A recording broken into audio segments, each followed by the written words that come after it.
Be ready. 15 seconds.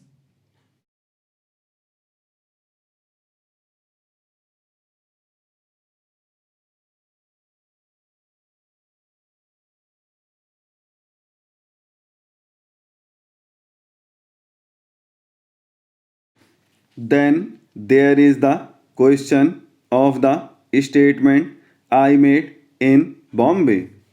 What is the crucial point of the statement? I had said at the Amritsar Congress and at various other places repeatedly that Bombay would be given an opportunity to decide by some democratic process what it should do and where it should go. For my part, I would be exceedingly happy if Bombay went to Maharashtra. I have absolutely no reason against it, and I think there are many good and valid arguments for Bombay going to Maharashtra. But I say there are valid arguments also on the other side.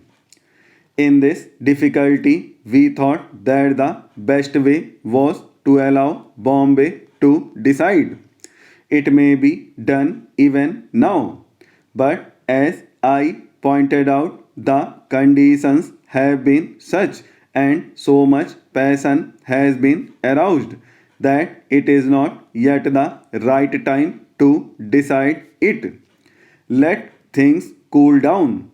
I have repeatedly said that normality should prevail and then the people should decide. I do not mean that you will necessarily have a referendum and all that, but if there is a good atmosphere, I have no doubt that it would be far simpler to settle this matter without any such cumbersome procedure. I was hoping for that, and I still hope for that.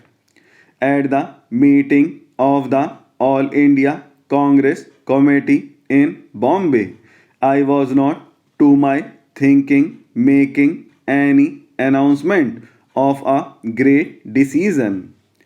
I was merely stating what I had stated repeatedly, my view, and I am somebody after all.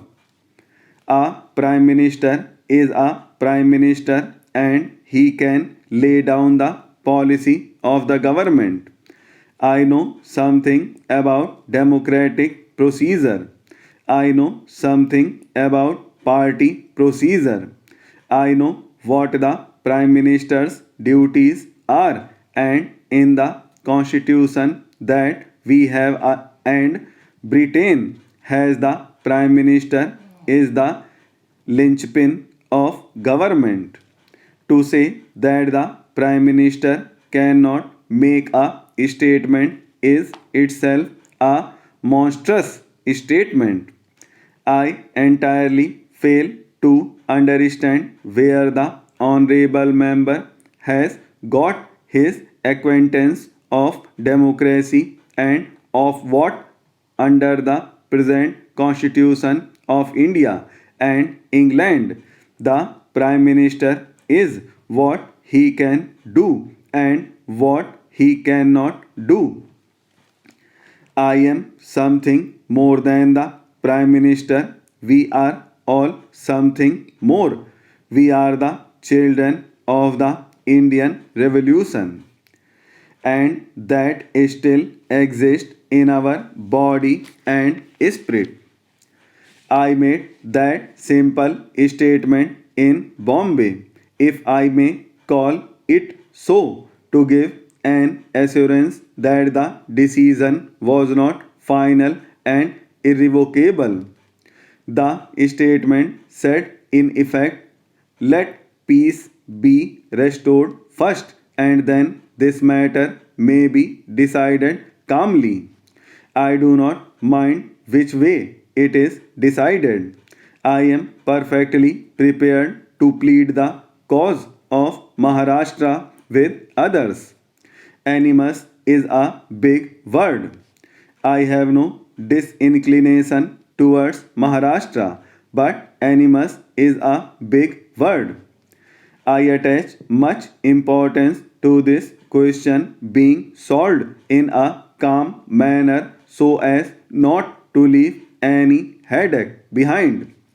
By all means, let Maharashtra get Bombay in a friendly way, in a cooperative way, and it will be good for Maharashtra. It will be good for Bombay and good for the country.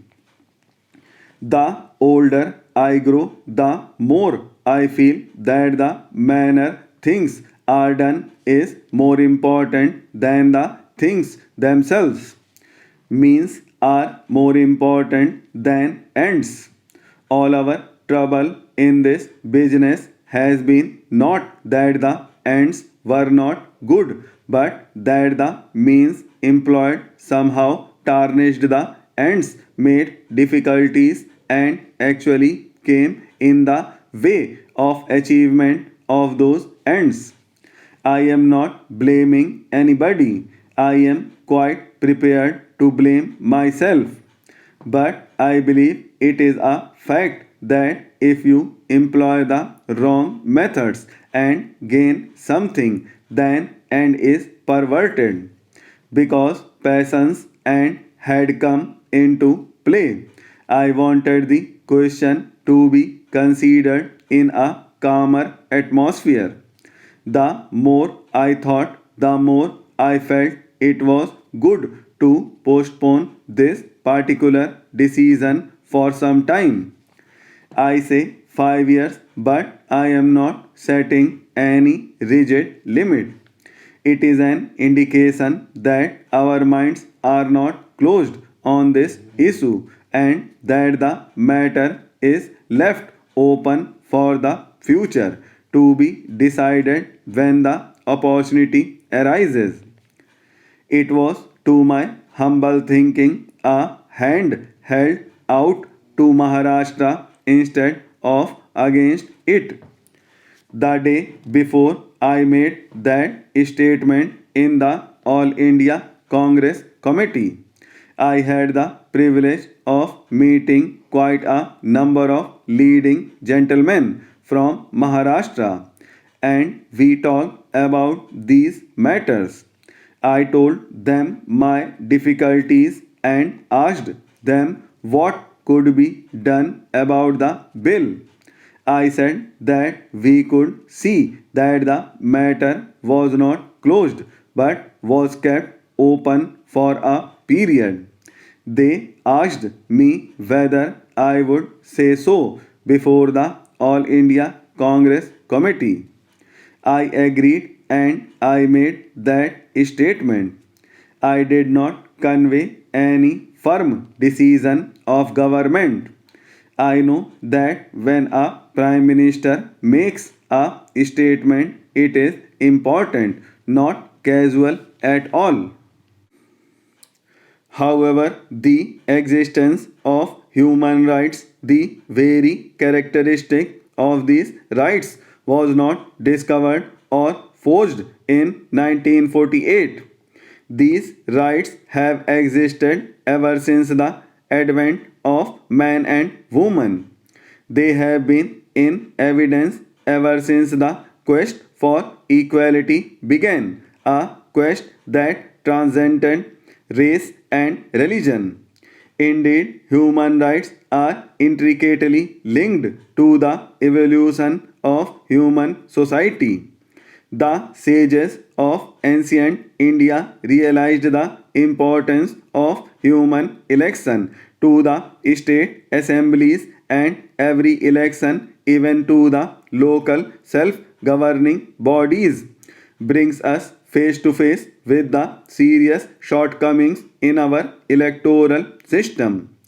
These shortcomings are not confined to the time and process of elections. They have a direct bearing on governance and on the functioning of the elected bodies.